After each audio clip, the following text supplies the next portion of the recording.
le monde est plein de mystères non résolus. Cependant, grâce aux découvertes faites par les archéologues, nous pouvons en apprendre un peu plus sur notre passé. Dans l'épisode d'aujourd'hui, nous vous faisons quelques découvertes surprenantes. Numéro 1. Le casque à Laton, du nom de l'endroit où il a été trouvé en 2000. C'est-à-dire le site archéologique près de Alaton, dans le Leicestershire. Le casque de fer décoré est un casque de parade romain. Il était autrefois en argent, avec une bordure en feuilles d'or sur le pourtour. Une équipe de spécialistes qui a enquêté sur la zone a conclu qu'il s'agissait d'une tombe de l'âge du fer. Après près d'une décennie de conservation et de restauration minutieuse, le casque a été exposé au public dans un musée britannique. Une fois retrouvé, la coque était brisée en morceaux et rouillée, mais en la voyant aujourd'hui, personne n'imaginerait son état d'origine, compte tenu de la complexité de sa conception. Il est plus probable que ce casque ait été utilisé lors de cérémonies et de défilés plutôt que lors de batailles. Cependant, il est également possible qu'il ait été transporté par d'anciens Britanniques qui ont combattu aux côtés des forces romaines lors de la conquête de la Grande-Bretagne. Autrement dit, il aurait pu appartenir à un traître. Numéro 2. Notre prochaine découverte vient d'Allemagne, où Nico Calment, stagiaire de 19 ans, a fait, lors de sa première fouille, une découverte surprenante. Il faisait partie de l'équipe chargée d'enquêter sur un ancien cimetière romain situé à l'ouest du pays, à Alterne am See. Il y a 2000 ans, un camp militaire romain s'y trouvait et l'un des soldats enterrés a été enterré avec un magnifique poignard en or, que Nico a découvert après tant de siècles. Le poignard était resté dans son fourreau pendant tout ce temps, mais lorsqu'on l'a déterré, il était tellement rouillé qu'on aurait dit de la couenne de poulet brûlé, quelque chose qu'on ne voudrait pas manger. La restauration du poignard a duré plusieurs mois, mais lorsque les spécialistes ont terminé leur travail, le résultat était impressionnant. Le fourreau, orné de pierres précieuses, était parfaitement conservé et l'arme était intacte. De nombreuses autres armes romaines ont été trouvées sur ce site, mais aucune en aussi bon état que celle-ci. Bettina Tremel, l'archéologue principale en charge des fouilles, a déclaré qu'une découverte de cette ampleur est extrêmement rare et que lorsqu'elle se produit, c'est presque un miracle. Numéro 3. En septembre 1969, des mineurs travaillant dans le village de Rzaoczyk, à plusieurs dizaines de mètres de profondeur, trouvèrent un sarcophage en marbre. Ils ne savaient pas alors qu'ils avaient découvert le plus grand mystère de l'histoire de la Sibérie. Le sarcophage était couvert de marques étranges et le cercueil était encore parfaitement scellé. Son existence est incroyable. Une explication satisfaisante n'a jamais été trouvée et, au fil du temps, de plus en plus de légendes sont apparues autour de ce sarcophage. Certains disent qu'en l'ouvrant, ils ont trouvé le corps parfaitement conservé d'une belle jeune femme, aux cheveux blonds et aux yeux bleus, immergée dans un liquide cristallin au ton rose et bleu. Les mineurs n'ont pas pu sécuriser la découverte et bientôt toute la ville s'est rassemblée sur les lieux. Tout le monde voulait voir de près cette étonnante découverte, et les histoires sur le miracle se sont rapidement répandues parmi les habitants. Environ un jour plus tard, tôt le matin, la milice, les pompiers, l'armée et de mystérieux officiers vêtus de noir arrivèrent dans la ville. Les badauds ont immédiatement reçu l'ordre de se disperser et le site de découverte a été déclaré contaminé. Les autorités ont révélé le sarcophage et mis en quarantaine tous ceux qui l'avaient touché. Apparemment, l'artefact se trouve maintenant à Moscou, dans l'un des instituts de recherche secrets, et les scientifiques travaillent toujours à percer le mystère du phénomène. Peut-être sait-on depuis longtemps qui est la princesse Tisule. Cependant, l'humanité n'est pas encore prête à connaître la vérité. Enfin, l'histoire de la princesse Tisule est entourée d'un mystère devenu mythe, et il est difficile de trouver des détails clairs à son sujet. Numéro 4. À environ 19 km au sud-ouest de la ville de Cajamarca, au Pérou, se trouve un lieu mystérieux appelé Quimbmayo. Cette ancienne structure en pierre, probablement un aqueduc, s'étend sur 8 km et aurait été construite par une civilisation antérieure aux Incas, il y a environ 3500 ans. Bien qu'il s'agisse d'une structure primitive, Elle est bien conçue pour remplir son objectif, collecter l'eau et la détourner vers l'océan Pacifique. Il s'agit peut-être même de la plus ancienne structure artificielle de toute l'Amérique du Sud. Tout au long de ces 8 kilomètres, il y a des pétroglyphes et autres gravures sur pierre, mais ils ne peuvent être lus sans plus d'informations, et on ne sait même pas où les chercher. Les motifs en zigzag gravés dans les pierres étaient probablement conçus pour ralentir le flux descendant de l'eau lors de sa filtration et de son nettoyage, la rendant potable et adaptée à un usage domestique. Si nous savions qui a construit cette structure et ce qui est arrivé à ses créateurs, nous pourrions obtenir plus de réponses. Mais pour l'instant, cela doit être considéré comme une anomalie, qui ne ressemble à rien d'autre dans la région. Numéro 5. Cette mystérieuse représentation mohicane d'un iguane comme compagnon du dieu du ciel au visage ridé peut sembler un nom un peu long. Cependant, à l'époque, l'iguane était un symbole très important dans les mythes et légendes du peuple moche, et la divinité au visage ridé était censée les protéger. C'est pourquoi ils étaient souvent représentés ensemble dans l'art et la céramique. Il y a environ 2000 ans, les Mochicas régnaient sur les territoires du nord de l'actuel Pérou. Ils construisirent des pyramides en briques sèches et des aqueducs sur leur territoire. C'étaient des artisans métallurgiques et des bijoutiers avancés, même s'ils ne parlaient pas de langue écrite. Ils ont laissé très peu de traces permettant d'en apprendre davantage sur eux ou sur leur culture. Dans cette sculpture, et dans d'autres similaires, l'iguane apparaît toujours face au visage ridé, au lieu de s'en détourner. Parfois, elle a même une sorte de chignon ou de coiffure sur la tête. L'iguane était peut-être une divinité en soi, bien que, compte tenu du grand nombre de lézards qui vivaient à cette époque dans ce qui est aujourd'hui le Pérou, cela semble peu probable. Ce serait bien si nous pouvions trouver un meilleur nom pour la divinité que simplement « visage ridé ». Numéro 6. Nous sommes restés un peu plus longtemps au Pérou, car ce pays regorge de miracles anciens difficiles à expliquer. Un autre exemple est un endroit près de Cusco. Il est aussi important historiquement que le Machu Picchu. Son nom peut être traduit par « le site des roches lunaires », mais il ne fournit pas une explication complète de ce que vous y trouverez. Nous ne savons pas qui a créé ces motifs en forme de croissant, mais nous pouvons affirmer que ce ne sont pas les Incas, qui étaient très experts dans le travail de la pierre, mais pas tellement.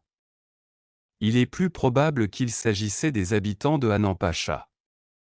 Mais ce n'est qu'une supposition. Nous ne saurons jamais si ni comment ces sculptures ont été utilisées. Il s'agissait probablement d'un calendrier solaire mégalithique utilisé dans les rituels et offrant un lieu calme et sacré pour la méditation et la réflexion. Malgré les milliers d'années écoulées, la finition des pierres reste lisse. Comment cela a-t-il été réalisé? Nous n'en avons aucune idée. Numéro 7. L'Empire romain couvrait la majeure partie de l'Europe moderne, et peu de pays ont autant prospéré sous la domination romaine que l'ancienne Grande-Bretagne. Même si les Britanniques n'ont probablement pas apprécié la conquête romaine, ils ont obtenu en retour de nombreuses routes, installations et structures merveilleuses. Londres était une ville commerciale florissante sous la domination romaine et, aujourd'hui encore, des milliers d'objets romains restent souterrains dans la capitale britannique, attendant d'être découverts. À la mi-2016, le monde archéologique était enthousiasmé par un ensemble de documents manuscrits datant d'il y a 2000 ans, découverts dans la boue de Londres. Nous devons cette découverte aux ouvriers qui construisaient les fondations du siège de Blomberg. Jusqu'à présent, plus de 400 tablettes en bois ont été fouillées, contenant des références à des reçus de nourriture et de vin, ainsi qu'une note de débit dans laquelle un libérateur promettait de payer une dette de 105 deniers à un autre. Il s'agit peut-être du plus ancien record de ce type au monde. Nous nous demandons si cette dette a jamais été remboursée. Numéro 8. La tête perdue d'Hercule dans le naufrage d'Anticythère. La même ancienne épave qui nous a donné le mécanisme d'Anticythère a révélé un autre trésor en juin 2022, lorsque des archéologues marins ont localisé ce que l'on pense être la tête perdue d'une statue vieille de 2000 ans du dieu romain Hercule. L'épave, qui se trouve au large des côtes grecques, a été découverte par des plongeurs d'éponge en 1900 et fait depuis lors l'objet d'une évaluation biologique constante. On pense qu'il occupe sa position actuelle depuis environ 60 avant JC. La tête en marbre est passée inaperçue jusqu'à présent car elle est dans un si mauvais état qu'on pensait qu'il s'agissait d'une roche déformée. Il n'a été possible de l'identifier comme une tête qu'après que des plongeurs ont également trouvé la base de la statue, ainsi que les parties inférieures de ses jambes. La tête n'est pas la seule découverte notable sur le site de plongée. Récemment, des archéologues ont également découvert 2 dents humaines incrustées dans des dépôts marins, confirmant qu'au moins une personne ne s'est pas échappée du navire avant son naufrage. Les historiens pensent que ce navire de 130 pieds de long se dirigeait vers Rome depuis quelque part dans l'est de la Méditerranée lorsqu'il a coulé lors d'une tempête, mais ils espèrent en apprendre davantage sur ces nouvelles découvertes. Numéro 9. Les mystérieuses sculptures rupestres de l'Apstor. À l'âge de 30 ans, il a été victime d'un grave accident vasculaire cérébral qui l'a rendu sourd-muet et paralysé de la moitié de son corps. Pour se remettre de ce coup dur, il se retira sur les falaises de Rosenberg pour mener la vie d'un ermite. Ignorant les limitations physiques causées par l'accident vasculaire cérébral, il a commencé à sculpter des centaines de visages et de figures fascinants et grotesques dans la roche à partir de 1870. Pour les créer, environ 300 sculptures rupestres, l'artiste s'est inspiré de diverses légendes et mythes de pirates et de pêcheurs locaux. Les scènes représentent principalement la vie de la famille Rotenuf, une famille de pêcheurs qui a vécu entre le XVe et le XVIIIe siècle. En particulier, le grand nombre de sculptures et leur grande attention aux détails continuent d'occuper les chercheurs jusqu'à aujourd'hui. La question encore en suspens est de savoir comment Epifano, avec ses limitations physiques, a pu accomplir un travail aussi pénible pendant des décennies. Numéro 10. Montagne-en-Champ, une carrière pleine de secrets. En ce qui concerne les lieux culturels et historiques, la Chine ancienne ne peut manquer dans cette vidéo. Au fond de la montagne Yang, à 20 km à l'est de Nanying, se trouve la légendaire carrière de Yang. Son origine remonte au souverain Shung, qui fonda la dynastie Ming en 1368 et proclama Nanying capitale de son empire. Dans les décennies qui suivirent, la carrière de Yangchang devint la principale source de revenus de l'empire et fournit les matériaux nécessaires à de gigantesques projets de construction qui changèrent à jamais le visage de Nanying. En particulier, le gigantesque mausolée commandé en 1405 et jamais achevé continue encore aujourd'hui de fasciner les chercheurs chinois. Cependant, la carrière est également entourée de sombres légendes. Par exemple, les habitants disent encore aujourd'hui que les ouvriers qui ne produisaient pas le quota quotidien de gravier d'au moins 33 éclats étaient exécutés sur place, un mythe qui a conduit à nommer un village voisin Tu, ce qui signifie tumulus. Numéro 11. Le tombeau d'Absalom, un monument ancien du 1er siècle. C'est l'un des monuments les plus anciens survivants. Il s'agit du tombeau d'Absalom, situé dans la vallée du Cédron, près de Jérusalem, et remonte au 1er siècle. Au fil des siècles, le tombeau a reçu différents noms, comme tombeau d'Ézéchia, tour de Josaphat ou maison du Pharaon. Selon les chercheurs, le tombeau appartient à une noble famille juive de l'époque des 2 temples, dont le nom n'a pas été déterminé. Le monument mystique comprend une tombe souterraine creusée dans la roche accessible par des escaliers. Selon les légendes, le tombeau était utilisé pour exprimer le rejet de la désobéissance d'Absalom. Selon l'histoire juive, Absalom s'est rebellé contre le règne de son père et a été tué lors d'un soulèvement. Cependant, ces contes ne sont pas historiquement vérifiés. Numéro 12. Le vase lycurgue, un art époustouflant de la Rome antique. On attribue aux anciens Romains plusieurs réalisations et inventions grâce auxquelles le vaste empire a fait progresser la civilisation. Mais les Romains avaient aussi une prédilection pour l'art dans leur vie privée, ce qui est particulièrement évident dans le vase lycurgue. Il s'agit d'un récipient à boire en verre dichroïque. Selon le côté où la lumière traverse les parois du verre, elle brille d'une couleur différente. S'il est éclairé de face, il brille en rouge. Par contre, si le feu arrive par derrière, il s'allume en vert. Les scientifiques ont découvert que cet effet est obtenu en enrichissant le verre avec de minuscules nanoparticules d'or et d'argent. Mais la composition exacte n'a pas pu être déterminée, malgré toutes les recherches approfondies sur le matériau. Raison de plus pour apprécier et préserver ces vers mystérieux. Numéro 13. L'église souterraine Saint-Jean. Notre prochaine histoire passionnante nous emmène en France, plus précisément dans la ville idyllique d'Éodon.